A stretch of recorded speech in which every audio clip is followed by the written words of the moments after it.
Rapat dengar pendapat hari ini dihadiri 35 anggota dari 53 dan 8 fraksi dari 9 fraksi. Oleh karena itu, quorum telah terpenuhi dan telah sesuai dengan ketentuan pasal 281 ayat 1 Peraturan DPR RI tentang Tatip, maka perkenan kami membuka rapat kerja ini dan rapat kita nyatakan terbuka. Iya, Pak.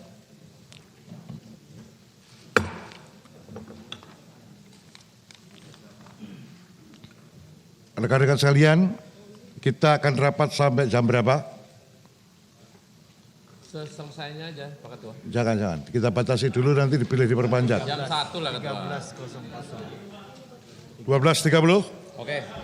12.30 bisa kita perpanjang. Pak Kapolri beserta seluruh jajaran, rekan-rekan sekalian, pada pagi hari ini, rapat dengan pendapat dengan agenda tunggal, yaitu tentang penjelasan Bapak Kapolri kepada kita semua tentang peristiwa Duren 3 pada tanggal 8 Juli 2022. Semoga rapat kita kali ini dapat menjadikan penjernihan bagi sekian banyak isu yang sudah masuk ke ranah masyarakat, yang menimbulkan sekian banyak spekulasi. Kita berharap dengan kehadiran Pak Kapolri beserta seluruh jajaran, maka ini bisa dijelaskan dengan jernih sehingga tidak ada lagi spekulasi ke depan. Itu yang kita harapkan kenapa rapat hari ini kita adakan. Jadi saya tidak akan menjelaskan panjang lebar tentang persoalannya, karena kita semua sudah paham. Kita serahkan aja waktunya kepada Pak Kapolri ya. Kita dengarkan bersama-sama, dan sebelumnya saya sampaikan aturan main kita supaya nanti tidak ada risau di antara kita. Yang pertama, Pak Kapolri akan menjelaskan. Yang kedua, kemudian pertanyaan pendapat dari para anggota dengan catatan pendapat tersebut sesuai kesepakatan kita, yaitu yang hadir pertama, bicara pertama 5 menit, bisa diperpanjang 2 menit, dari 7 menit maksimum. Kalau nanti masih ada lebihnya, monggo. Kemudian kepada Bapak Kapolri dan jajaran, jikalau ada jawaban yang sekiranya bisa menimbulkan situasi tidak kondusif, boleh jawaban disampaikan tertulis kepada pimpinan. Jadi boleh secara tulis. Nah, kita nggak bisa yang ini nggak jawab karena masih mengganggu penyelidikan ke depan misalnya, kita nggak tahu, maka dijawab secara tertulis kepada pimpinan. Demikian ya? Oke? Setuju? Oke, makasih. Monggo Pak Kapolri, kami persilakan waktunya, bebas. Assalamualaikum warahmatullahi wabarakatuh. Salam sejahtera bagi kita semua, Shalom, Om Swastiastu, Namo Buddhaya, salam kebajikan. Yang kami hormati dan kami muliakan Ketua Komisi 3 DPR RI, Insinyur Bambang Wuryanto, Bapak Wakil Ketua Komisi 3, Bapak Dr. Adis Kadir, Haji Ahmad Saroni, seluruh mitra dan seluruh rekan-rekan anggota Komisi 3 DPR RI. Yang saya hormati Pak Wakapolri dan seluruh pejabat utama Mabes Polri dan seluruh peserta rapat yang saya banggakan. Tentunya pertama-tama kita panjatkan puji syukur kehadirat Allah Subhanahu wa Ta'ala, Tuhan Yang Maha Esa. Hari ini kami diberikan kesempatan untuk bisa menghadiri RDP Komisi 3 sebagaimana undangan kepada kami untuk menjelaskan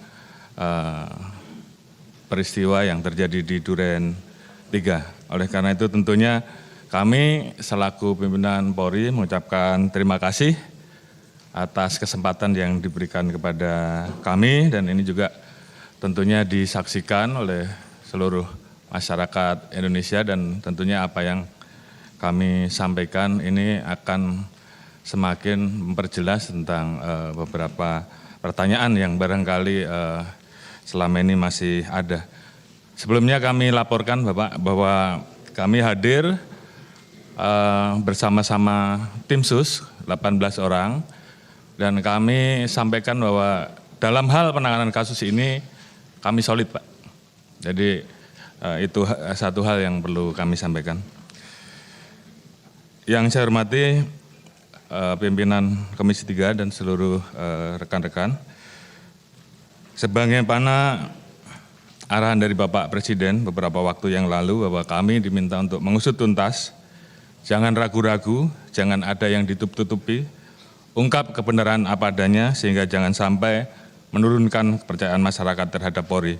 Itu yang paling penting. Jadi tentunya ini juga menjadi pegangan utama kami karena ini menjadi pertaruhan Polri, marwah Polri untuk bisa mengungkap kasus ini. Kami juga tentunya selama ini telah berkomunikasi dengan rekan-rekan yang tentunya menanyakan terkait dengan kasus yang terjadi dan alhamdulillah karena memang saat itu masa reses baru bisa kita sampaikan secara lebih jelas di pertemuan kali ini. Mungkin kami jelaskan dari awal secara sepintas, tapi karena memang ada urutan peristiwa dan juga timeline, mungkin saya jelaskan sepintas bahwa penanganan kasus terkait dengan penembakan anggota Polri, Brigadir J, awalnya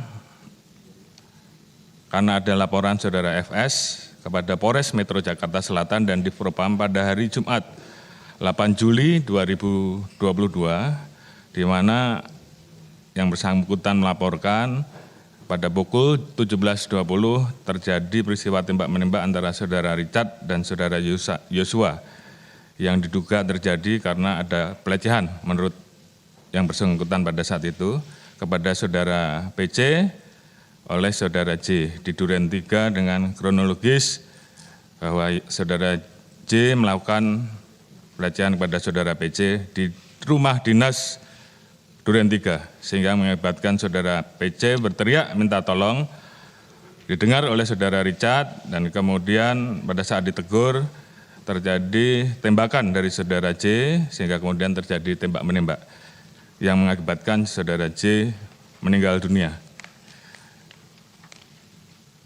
Peristiwa tersebut berawal ketika saudara PC sampai di rumah Saguling lalu melakukan PCR dan berangkat melakukan isolasi di rumah dinas Duren 3. Sementara saudara FS akan melakukan satu kegiatan dan pada saat melintas, menurut saudara FS yang bersangkutan ditelepon oleh saudara PC sebanyak 3 kali dan akhirnya saudara FS memerintahkan driver untuk berhenti, memundurkan mobil ke Duren 3, masuk ke dalam rumah dan menemukan saudara J meninggal. Melihat hal tersebut, saudara FS kemudian menanyakan peristiwa yang terjadi dan menjemput saudara PC yang berada di kamar serta memerintahkan kepada saudara Riki atau saudara R untuk mengantar saudara PC ke rumah Saguling. Ini adalah informasi awal yang disampaikan oleh saudara FS. Kemudian yang bersangkutan menghubungi beberapa orang, salah satunya Kasat Reskrim Polres Jakarta Selatan yang datang hadir pertama di TKP 17.30. Pada saat itu yang bersangkutan dihubungi oleh driver saudara FS. Kemudian pukul 17.47 dari Biro Provos Divpropam datang ke TKP karena dihubungi oleh saudara FS.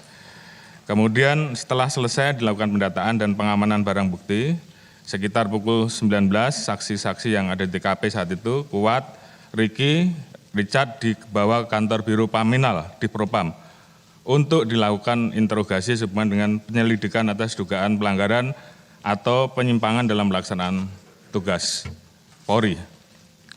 Pelaksanaan olah TKP selesai sekitar pukul 19.40, jenazah almarhum diantar ke Rumah Sakit Bayangkara tingkat 1, Syed Sukanto, dengan menggunakan mobil ambulan dengan pengawalan mobil dinas Provos di Propam Polri dan kendaraan operasional Satreskrim Polres Jakarta Selatan. Kemudian atas dasar kejadian tersebut dibuatlah 2 laporan polisi yang dilaporkan di Polres Jakarta Selatan, yaitu LP nomor 368 2022 PKT Polres Jaksel tanggal 8 Juli oleh anggota Polres Metro Jakarta Selatan, ini model A, terkait dengan dugaan percobaan pembunuhan terhadap saudara RE. Kemudian LP yang kedua, LPB 1630 di Polres Metro Jakarta Selatan pada tanggal 8 Juli yang dilaporkan oleh saudara PC terkait dengan dugaan perbuatan pelecehan dan ancaman kekerasan di Duren 3. Selanjutnya sekitar pukul 20.20 jenazah sampai di Rumah Sakit Bayangkara. Sesuai prosedur, otopsi jenazah memerlukan syarat, yaitu surat administrasi permintaan visum et repertum dari penyidik. Jenazah sempat transit di ruang jenazah sambil menunggu syarat administrasi tersebut, dan operasi atau kegiatan pemeriksaan luar dimulai dari pukul 22.30 dan dilanjutkan dengan pemeriksaan dalam dan berakhir pada hari Sabtu tanggal 9 Juli sekitar pukul 02. Sesuai dengan prosedur, untuk kegiatan otopsi hanya boleh didampingi oleh penyidik dan atau asisten dokter forensik, sehingga saat itu saudara Reza selaku adik dari almarhum Brigadir J menunggu pelaksanaan sampai dengan otopsi selesai di luar. Kemudian pada saat jenazah dimasukkan dalam peti, saudara Reza baru melihat jenazah dari Brigadir J. Kemudian pada tanggal 9 Juli pagi rencana jenazah akan dibawa ke Jambi. Yang saya hormati seluruh anggota Dewan yang saya muliakan. Kemudian pada hari Sabtu tanggal 9 Juli sekitar pukul 11, penyidik Polres Metro Jakarta Selatan mendatangi kantor Biro Paminal di Propam untuk melakukan pembuatan berita acara pemeriksaan saksi-saksi saudara Richard, Ricky, dan Kuat. Namun, penyidik mendapatkan intervensi dari personil Biro Paminal di Propam Polri. Penyidik hanya diizinkan untuk mengubah format berita acara interogasi yang dilakukan oleh Biro Paminal di Propam menjadi berita acara pemeriksaan. Kemudian sekitar pukul 13, penyidik bersama saksi diarahkan oleh personel di Propam untuk melakukan rekonstruksi kejadian di TKP. Setelah selesai pelaksanaan rekonstruksi, para saksi menuju rumah saudara FS di Saguling. Personel Biro Paminal di Propam Polri di saat yang bersamaan kemudian menyisir TKP dan memerintahkan untuk mengganti harddisk CCTV yang berada di pos security Duren 3. Harddisk CCTV ini kemudian diamankan oleh personel di Propam Polri. Hari Senin 11 Juli 2022 terdapat informasi bahwa terjadi permasalahan pada saat pengantaran jenazah kepada keluarga almarhum Joshua yang kemudian ini menjadi viral. Permasalahan tersebut berawal pada hari Sabtu pada saat jenazah Brigadir Joshua tiba di rumah keluarga almarhum. Keluarga sempat tidak diizinkan untuk melihat kondisi jenazah. Keluarga tidak mau menerima jenazah dan menandatangani berita acara serah terima bila tidak melihat kondisi jenazah. Akhirnya keluarga diperbolehkan untuk melihat separuh badan ke atas. Keluarga melihat adanya luka-luka dan jahitan di wajah almarhum. Melihat kondisi tersebut, keluarga kemudian menjadi histeris. Keluarga diberikan penjelasan oleh personil di Propam bahwa almarhum meninggal setelah terlibat tembak-menembak antara Brigadir J dengan Brigadir R dan beberapa RE, dan telah ada beberapa hal yang kemudian itu disampaikan secara lebih tertutup. Saat akan dimakamkan, personil di Propam Polri menolak untuk permintaan keluarga untuk pelaksanaan pemakaman secara kedinasan. Karena menurut personil di Propam tersebut terdapat syarat yang harus dipenuhi dan dalam hal ini mereka menyatakan ada perbuatan tercela sehingga kemudian tidak dimakamkan secara kedinasan. Kemudian malam harinya datang personil dari Divpropam Polri yang berpangkat Pati atas nama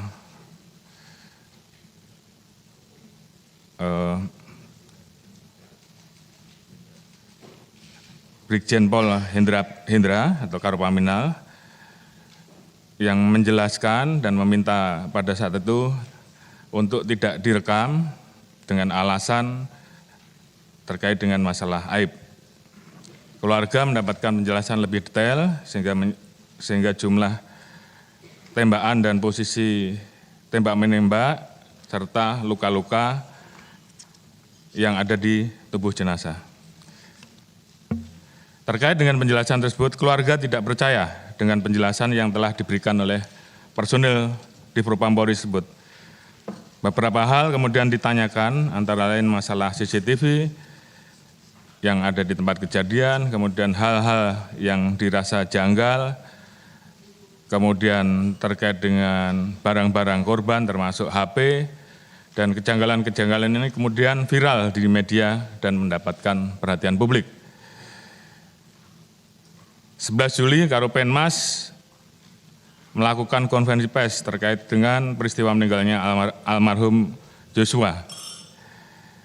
Saat itu Karopenmas terkesan kurang menguasai materi karena mendapatkan bahan informasi yang tidak utuh dan telah direkayasa oleh personil di Propam Polri. Hal ini mengakibatkan publik semakin bertanya-tanya dan muncul banyak pemberitaan mengenai kejanggalan terhadap almarhum Joshua. Tanggal 12 Juli, Kapolres Metro Jakarta Selatan melakukan konferensi pers terkait dengan penanganan perkara yang lebih lengkap, karena Polres Metro Jakarta Selatan melakukan olah TKP dan melakukan pemeriksaan terhadap 4 orang saksi di TKP. Namun, olah TKP dan pemeriksaan yang dilakukan oleh Polres Metro Jakarta Selatan telah mendapatkan intervensi dari saudara FS sehingga proses penyidikan dan olah TKP yang dilaksanakan menjadi tidak profesional. Narasi yang disampaikan oleh Kapolres secara umum menjelaskan bahwa penanganan peristiwa di Duren 3 telah sesuai dengan prosedur dan kronologis. Diawali dengan terjadinya pelecehan terhadap saudara P, sehingga kemudian terjadi hal-hal yang seperti tadi saya sampaikan, di mana kemudian Kapolres juga menjelaskan hasil otopsi sementara saat itu disampaikan ada perkenaan 7 luka tembak masuk dan 6 luka tembak keluar. Tentunya hal ini juga menjadi pertanyaan karena apa yang disampaikan oleh Kapolres tersebut tentunya terlalu cepat mengambil kesimpulan dan kemudian didapati bahwa Kapolres datang terlambat pada saat ke TKP. Dengan adanya hal-hal tersebut dan kejanggalan-kejanggalan yang ada, maka pada saat itu kami membentuk tim sus dengan surat perintah nomor Sprint 5647 tanggal 12 Juli, di mana tim sus ini terdiri dari Wakapolri, Bapak Irwasum, Kabar Eskrim, Kabik, ASSDM, Kadif Humas, Kapus Dokes, Irwi 5, Dirpidum Bareskrim, Kapus Lapor, Dirkamnek, Pak Intelkam, Karowaprov, Kadiftik, Wak Irwasum, Wakabar Eskrim, selaku Sekretariat Tim ANEF. Sesuai dengan arahan saya pada saat pembentukan tim sus, tim ini akan mengungkap peristiwa yang terjadi sesuai fakta, objektif, transparan, dan akuntabel. Tentunya dengan berpedoman pada kaidah-kaidah penyidikan dan penyelidikan dan Scientific Crime Investigation dalam prinsip-prinsip hak asasi manusia agar peristiwa ini betul-betul menjadi terang dan dapat dipertanggungjawabkan kepada publik. Saya mengikuti setiap perkembangan pengawasan dan memberikan arahan kepada tim Sus Polri secara langsung, termasuk proses evaluasi terkait dengan pelaksanaan olah TKP, pendalaman, pemeriksaan internal, penyelidikan, penyidikan, dan rapat-rapat yang melibatkan satuan kerja terkait.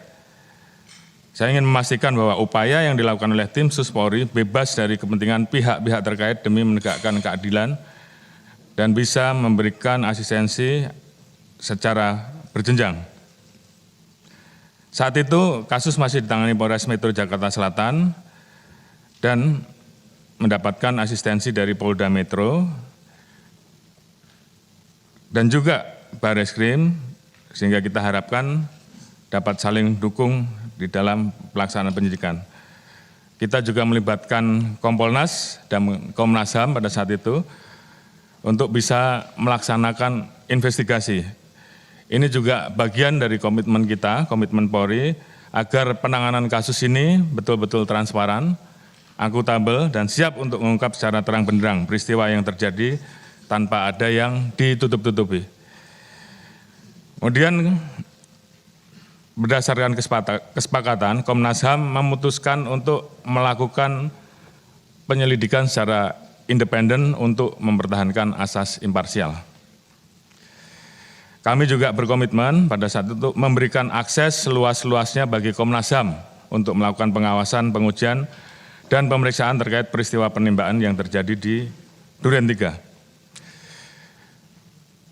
Saat ini tentunya investigasi oleh Komnas HAM masih terus berjalan, sedangkan dari tim Sus saat ini juga terus melanjutkan proses penyidikan yang saat ini sudah hampir selesai dan kemudian juga melanjutkan proses pemeriksaan dan mempersiapkan sidang kode etik. Tim Sus terdiri dari Barreskrim, Pus Inafis, dan Puslapor melakukan pengawasan dan pendalaman dengan berangkat dari olah TKP dengan metode Scientific Crime Investigation. Meliputi mulai dari olah TKP, uji balistik metalurgi, uji biologi, kimia forensik, dan uji digital forensik yang dilakukan oleh Puslapor Barreskrim Polri. Biometric identification oleh Pus Inafis, serta tentunya tindakan ilmiah lainnya. Analisa sementara yang ditarik dari hasil olah TKP tersebut pada waktu itu utamanya adalah sudut tembakan dan arah tembakan yang tidak sesuai dengan penjelasan keterangan awal, namun berasal dari satu titik atau sumber. Untuk meyakinkan TKP, dilakukan olah TKP ulang pada saat bersamaan karena adanya perbedaan pendapat terkait dengan peristiwa yang terjadi, di mana di dalam proses tersebut terdapat intervensi dan pengaburan kejadian oleh beberapa oknum personil di Propam Polri terhadap personil tim Sus yang melakukan olah TKP. Selanjutnya Polri dalam hal ini tim Sus juga mendapatkan laporan dari kuasa hukum almarhum Joshua dengan LPB 386 tahun 2022 bulan 7 Barreskrim Polri tanggal 18 Juli terkait dengan dugaan pembunuhan dan atau pembunuhan berencana dan atau penganiayaan berat terhadap almarhum Joshua. Setelah adanya laporan polisi ini, tim Sus melakukan penyidikan tindak pidana kasus Duren 3 secara pro justisia. Dengan adanya perkembangan hasil pendalaman dan laporan, termasuk juga adanya masukan-masukan dan laporan dari penyidik, civil society, beberapa masukan dari senior Polri, rekan-rekan dari DPR, dan juga masyarakat, bahwa independensi dan objektivitas Polri dalam penanganan perkara ini diragukan karena saudara FS saat itu masih menjabat sebagai Kadif Propam. Oleh karena itu pada hari Senin tanggal 18 Juli saya mengambil kebijakan saat itu untuk menonaktifkan jabatan Kadif Propam Polri. Dan kemudian pada tanggal 20 Juli kami juga menonaktifkan Karopaminal Polri dan Kapolres Metro Jakarta Selatan. Harapan kami pencopotan saat itu bisa membuat proses penyidikan menjadi jauh lebih objektif.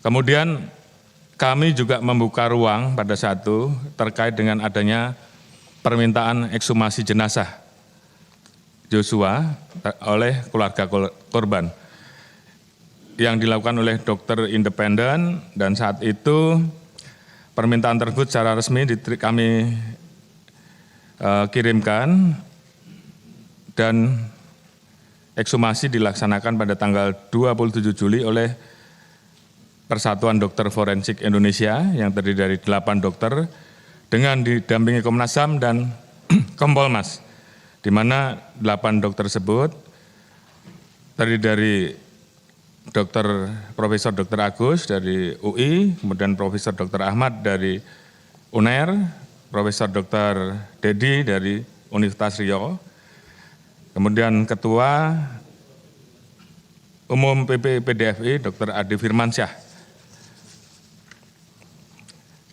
dan diikuti oleh beberapa anggota dari beberapa rumah sakit yang tentunya ini menunjukkan independensi dari Persatuan Dokter Forensik yang melaksanakan kegiatan ekshumasi ulang. Keterbukaan ini tentunya merupakan bagian kami, upaya kami untuk menunjukkan bahwa Polri transparan dalam hal ini. Alhamdulillah pada hari Senin tanggal 22 Agustus yang lalu, Perhimpunan Dokter Forensik telah menyampaikan laporan hasil ekshumasi yang intinya pada saat rilis tidak ada luka-luka selain luka-luka yang berasal dari senjata api. Ini tentunya juga menjawab terkait dengan adanya spekulasi liar pada saat itu terkait dengan adanya penyiksaan di jalan dan sebagainya. Dan tentunya apa yang disampaikan oleh Persatuan Dokter Forensik Indonesia ini memperkuat hasil pelaksanaan otopsi pertama yang telah dilakukan oleh kedokteran forensik Polri. Selanjutnya kami juga melakukan pemakaman almarhum Joshua pasca ekshumasi dengan menggunakan upacara kedinasan. Kami tentunya mengedepankan asas praduga tak bersalah terhadap peristiwa yang saat itu dilaporkan, khususnya terhadap Brigadir Joshua. Meskipun pada saat itu kami mendapatkan protes dari kuasa hukum Saudara Putri, namun pemakaman tersebut tetap kami laksanakan secara dinas. Kembali kepada perkara yang kami tangani, ada 3 perkara, 2 di Polres Jakarta Selatan dan 1 di Barreskrim Polri. Di mana kemudian 2 laporan polisi yang ada di Polres ditarik dan dilimpahkan ke Polda Metro pada tanggal 19 Juli 2022. Pada tanggal 22 Juli, PMJ melakukan prarekonstruksi di Aula BPMJ dengan didasari CCTV di rumah pribadi Saguling yang ditemukan oleh mereka dan sekitar TKP Duren 3 dengan berita acara pemeriksaan yang telah dilakukan oleh Metro Jaya berdasarkan hasil analisa penyidik Polda Metro Jaya. Saat itu penjelasannya Saudara FS tidak di TKP. Selanjutnya pada tanggal 23 Juli dilakukan olah TKP gabungan Polda Metro dan Barreskrim untuk melihat kesesuaian hasil prarekonstruksi. Hasil olah TKP ini menunjukkan inkonsistensi keterangan-keterangan dari prarekonstruksi yang dikumpulkan oleh penyidik Polda Metro Jaya seperti arah tembakan yang menyebar dan sudut tembakan yang tidak sesuai dengan posisi para pihak yang terlibat. Seminggu setelah pembentukan tim sus, tepatnya pada tanggal 21 dan 23 Juli, saya memimpin rapat ANEF tim sus dengan mengundang satuan kerja terkait yaitu Divpropam, kemudian saat itu Lapor, Barreskrim, penyidik Polres Jakarta Selatan, Polda Metro, Pusdokes, dan Puslapor, serta Inafis untuk mengetahui perkembangan pemeriksaan yang sudah berjalan. Hasil rapat mengungkapkan adanya hambatan-hambatan penyidikan terkait adanya intimidasi, tekanan, intervensi, upaya mengaburkan fakta, dan menghilangkan barang bukti yang dilakukan oleh beberapa oknum personil di Propam Polri, dan ketidaksesuaian kronologis peristiwa tembak-menembak. Ada beberapa hal yang menjadi catatan kami, yaitu masuk di TKP yang seharusnya hanya boleh dilaksanakan oleh petugas TKP, kemudian tindakan-tindakan lain yang tentunya menjadi catatan-catatan kami.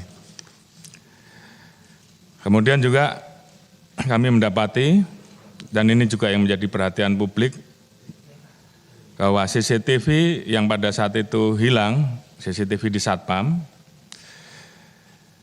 dari hasil interogasi pada saat itu kita mendapatkan kejelasan bahwa CCTV tersebut diambil oleh anggota ataupun petugas dari personel di Propam dan juga ada personel dari Barreskrim, dan di situ terungkap peran dari masing-masing personel, siapa yang mengambil, siapa yang mengamankan, dan kemudian pada saat kita laksanakan pemeriksaan lebih lanjut, kita dapatkan juga siapa yang merusak CCTV, yang tentunya ini seharusnya bisa menjadi kunci pengungkapan terhadap kasus ini. Dari hasil rapat ANEF Tim Sus, saya pada saat itu perintahkan pada Irsus untuk kemudian menindaklanjuti dan memeriksa temuan Tim Sus Polri tersebut. Saat itu kita mulai dengan dugaan pelanggaran kode etik profesi Polri. Kemudian untuk menyamakan persepsi dan penanganannya agar lebih efisien, saat itu kita perintahkan agar LP yang ada di Polda ditarik ke Mabes, dan kemudian dibentuk tim untuk bersama-sama mempelajari dan menangani, dan kemudian mengadakan evaluasi terkait dengan penanganan kasus tersebut. Terkait dengan laporan polisi yang dilaporkan ke Barreskrim, dilaksanakan gelar perkara atas keterangan saksi dan alat bukti yang ada, dan saat itu kemudian Saudara Richard ditetapkan sebagai tersangka pada tanggal 3 Agustus dengan pasal awal 338, junto pasal 55 dan 56, namun kemudian kita terapkan pasal 340, subsidiar pasal 338, junto pasal 55 dan 56. Kemudian tanggal 4 Agustus, Irsus melaporkan hasil pemeriksaan internal terhadap temuan Tim Sus Polri terkait didapatnya perbuatan personil-personil yang menghambat proses penyidikan, dan telah ditetapkan 25 orang terduga pelanggar yang tidak profesional dalam penanganan olah TKP. Pada saat penanganan awal, pada saat proses penyidikan, termasuk upaya-upaya untuk menghilangkan barang bukti, merekayasa kasus, dan menghalangi proses penegakan hukum atau yang biasa dikenal dengan obstruction of justice. Irsus merekomendasikan untuk dilakukan pemeriksaan kode etik dan mutasi jabatan bersifat demosi terhadap para pelanggar. Tanggal 4 Agustus, 10 orang kita mutasi ke Yayapna Polri, mutasi yang bersifat demosi, di mana diantaranya adalah Kadif Propam, Karopaminal, Karoprovos, Sesropaminal, Kaden A, Wakaden B, serta kita ganti dengan pejabat baru. Alhamdulillah, setelah terjadinya pergantian mutasi, diisi dengan para pejabat baru, maka hambatan-hambatan yang selama ini dirasakan oleh penyidik mulai berkurang. Penyidikan semakin berjalan lancar dan membuahkan hasil serta titik terang. Tanggal 5 Agustus, Richard ditetapkan tersangka atas laporan dari pengacara almarhum Joshua. Yang bersangkutan saat itu menyampaikan perubahan terkait dengan pengakuan sebelumnya. Saat itu, Saudara Richard menyampaikan bahwa melihat almarhum Joshua terkapar, bersimbah darah, Saudara FS berdiri di depan dan memegang senjata lalu diserahkan pada Saudara Richard. Saat itu, tim sus melapor kepada saya dan saya minta untuk menghadapkan Saudara Richard secara langsung. Kita tanyakan kenapa yang bersangkutan merubah. Ternyata pada saat itu Saudara Richard mendapatkan janji dari Saudara FS akan membantu melakukan atau memberikan SP3 terhadap kasus yang terjadi. Namun ternyata faktanya Richard tetap menjadi tersangka. Sehingga kemudian atas dasar tersebut Richard menyampaikan akan mengatakan atau memberikan keterangan secara jujur dan terbuka. Dan ini juga yang kemudian merubah semua informasi awal dan keterangan yang diberikan pada saat itu. Richard minta disiapkan pengacara baru serta tidak mau dipertemukan dengan Saudara FS. Berangkat dari keterangan Saudara Richard, saat itu juga kami meminta salah satu anggota tim sus pada saat itu, Kadiftik, untuk menjemput Saudara FS. Di saat awal, FS masih belum mengakui, masih bertahan dengan keterangan awal. Dan berdasarkan keterangan Saudara Richard, akhirnya tim sus memutuskan untuk melakukan penempatan khusus di Mako Brimob Polri. Kemudian tanggal 6 Agustus, Saudara Richard menyampaikan ingin membuat dan menjelaskan peristiwa yang terjadi secara lebih terang benderang. Richard kemudian menuliskan keterangannya secara tertulis, di mana di situ menjelaskan secara urut, mulai dari Magelang sampai dengan TKP Duren 3 dan mengakui bahwa dirinya menembak Saudara Joshua atas perintah dari Saudara FS. Keterangan tersebut tentunya kita tuangkan di dalam BAP dan saat itu juga Saudara Richard meminta perlindungan ke LPSK untuk menjadi justice kolaborator. Tanggal 7, Saudara Richard mengakui perbuatannya, kemudian Saudara Riki dan Saudara Kuat juga ditetapkan tersangka. Saudara Kuat sempat akan melarikan diri namun diamankan dan berhasil ditangkap. Berdasarkan pengakuan dari 3 tersangka tersebut, maka Saudara FS akhirnya mengakui segala perbuatannya. 9 Agustus 2022 kami umumkan penetapan Saudara FS sebagai tersangka penembakan terhadap almarhum J, di mana pada saat itu dilakukan oleh Saudara Richard atas perintah Saudara Ferdi Sambo. Kemudian Saudara FS membuat skenario dan merekayasa seolah-olah terjadi peristiwa tembak-menembak antara Brigadir J dengan Brigadir Richard.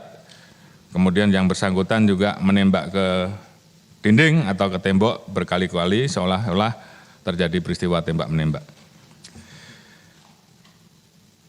Tim sus kemudian melakukan pemeriksaan secara maraton, profesional, dan cermat sesuai dengan konstruksi peristiwa yang terjadi. Dari proses pemeriksaan kode etik profesi Polri dan juga gelar perkara pemeriksaan khusus, saat ini di Propam Polri telah merekomendasikan 6 terduga pelanggar, yaitu Saudara FS, HK, ANP, AR, Saudara BW, dan Saudara CP.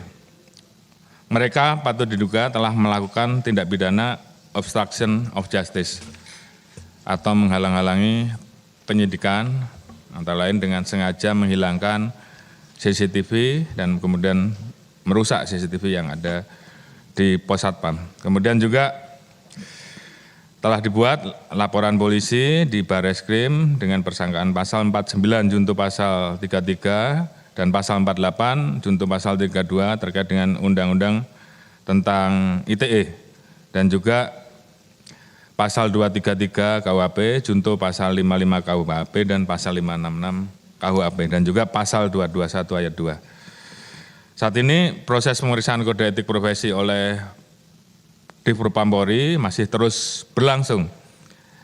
Dan tentunya apabila dalam proses ini masih kita temukan adanya perbuatan-perbuatan lain yang diduga memenuhi unsur pidana, kami berkomitmen untuk melaksanakan proses penegakan hukum sesuai dengan aturan yang berlaku.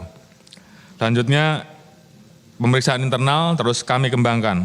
Kami telah memeriksa 97 personel, 35 orang diduga melakukan pelanggaran kode etik profesi dengan rincian berdasarkan pangkat. Jadi selain pidana ada juga pelanggaran terhadap kode etik. Irjen Pol 1 personel, Brigjen Pol 3, Kombes Pol 6, AKBP 7, Kompol 4, AKP 5, Ibtu 2, Ibda 1, Bribka 1, Brigadir Polisi 1, Bribtu 2, dan Barada 2. Dari 35 personel tersebut, 18 saat ini sudah kita tempatkan di penempatan khusus, sementara yang lain masih berproses pemeriksaannya. 2 saat ini sudah kita tetapkan sebagai tersangka terkait dengan laporan polisi di Bareskrim sehingga tinggal 16 orang yang ada di Patsus, sementara sisanya menjadi tahanan terkait dengan kasus yang dilaporkan di Bareskrim. Kami tentunya berkomitmen untuk segera bisa menyelesaikan proses sidang kode etik profesi ini dalam waktu 30 hari ke depan. Ini juga untuk memberikan kepastian hukum terhadap para terduga pelanggar. Kami juga melaporkan gambaran umum hasil penyidikan yang telah ditentukan oleh tim sus, namun kami tidak dapat menyampaikan secara spesifik terlalu dalam terkait dengan materi penyidikan. Secara umum, saat ini tim sus sudah memeriksa 52 orang saksi, 4 orang ahli, di mana ada ahli dokter forensik, balistik, kimia bioforensik, dan ahli digital forensik. Selanjutnya tim sus juga telah melakukan penyitaan terhadap 122 barang bukti, berbagai macam, mulai dari senjata api, magasin, CCTV, dan sebagainya. Kemudian berdasarkan laporan pemeriksaan yang telah dilakukan tim sus, maka didapatkan fakta-fakta dengan memperhatikan persesuaian alat bukti bahwa kronologis awal yang disampaikan bahwa terjadi pelecehan dan tembak-menembak di rumah dinas Duren 3 adalah tidak benar. Terdapat upaya merekayasa TKP sehingga seolah terjadi tembak-menembak. Kemudian peristiwa penembakan yang terjadi di Duren 3 diduga dilakukan dengan perencanaan terlebih dahulu oleh Saudara FS di rumah Saguling yang diketahui oleh Saudara PC dan Saudara Richard. Demikian juga Saudara PC diduga memberikan kesempatan terhadap peristiwa yang terjadi. Saudara Richard melakukan penembakan terhadap almarhum Joshua atas perintah Saudara FS, di mana disaksikan oleh Ricky, Kuat, Ma'ruf, dengan juga perannya untuk ikut membantu. Pasca penembakan, FS melakukan penembakan senjata HS milik Saudara Joshua ke arah tembok. Kemudian motif Saudara FS melakukan perbuatan tersebut karena yang bersangkutan marah dan emosi atas setelah mendengar laporan dari Ibu PC terkait dengan peristiwa yang terjadi di Magelang yang dianggap mencederai harkat martabat keluarga. Untuk lebih jelasnya nanti akan diungkapkan di persidangan. Berdasarkan fakta, saat ini kami telah menetapkan 5 orang tersangka, yaitu Saudara FS, Saudara PC, Saudara Richard, Saudara Riki, Kuatmaruf, dengan persangkaan pasal 340, subsidiar pasal 338, junto pasal 55 dan pasal 56, ancaman hukuman maksimal hukuman mati seumur hidup atau penjara selama 20 tahun. Saat ini tersangka PC menyampaikan surat sakit sehingga belum dilakukan pemeriksaan sebagai tersangka. Rencana minggu ini akan dilaksanakan pemeriksaan. Kemudian terhadap 2 laporan polisi, yaitu LP 368A yang dilaporkan di Polres Metro Jakarta Selatan terkait dengan percobaan pembunuhan, dan LP 1630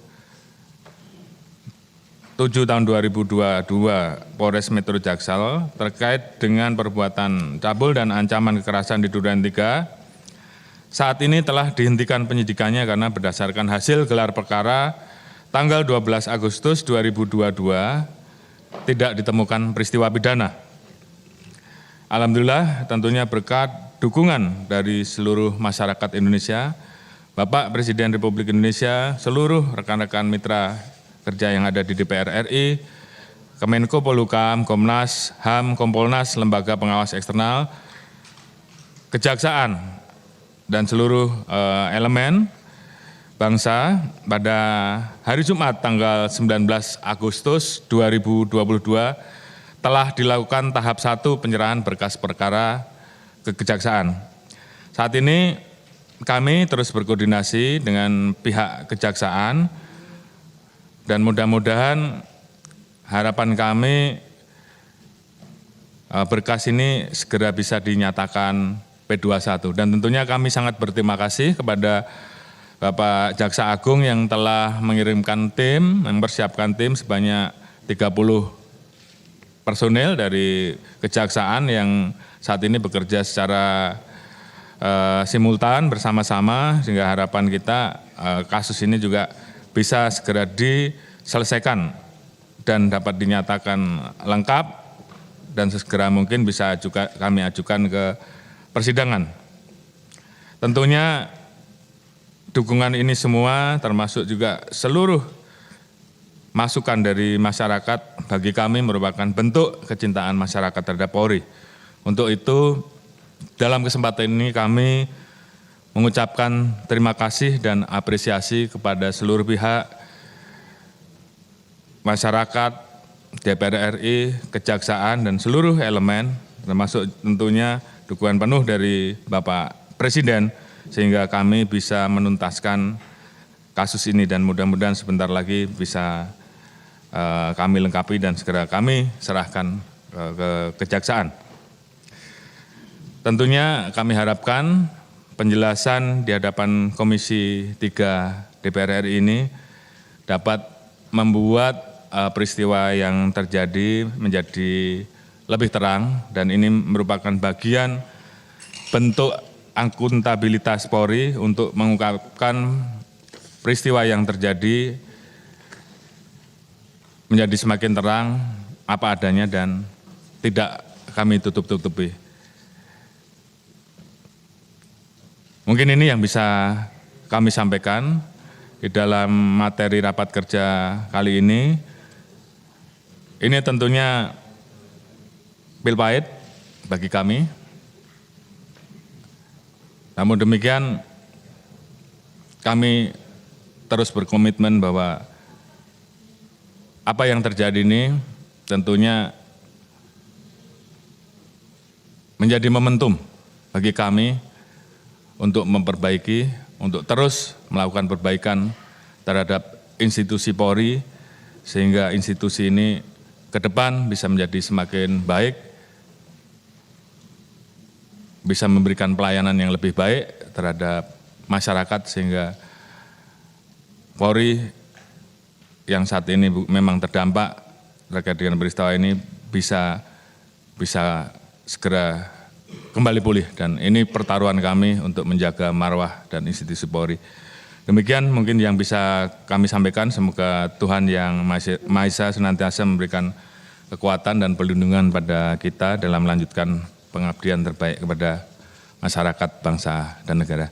Demikian yang bisa kami sampaikan untuk penanganan kasus Joshua. Selanjutnya kami tentunya mohon arahan dan mungkin beberapa pertanyaan dan masukan-masukan untuk kami yang bisa menjadi pedoman bagi kami untuk langkah-langkah ke depan terkait dengan penanganan kasus ataupun juga hal-hal lain dalam rangka terus menjaga dan memperbaiki institusi. Demikian, terima kasih. Wassalamualaikum warahmatullahi wabarakatuh. Shalom, Om, Santi, Santi, Santi, Om.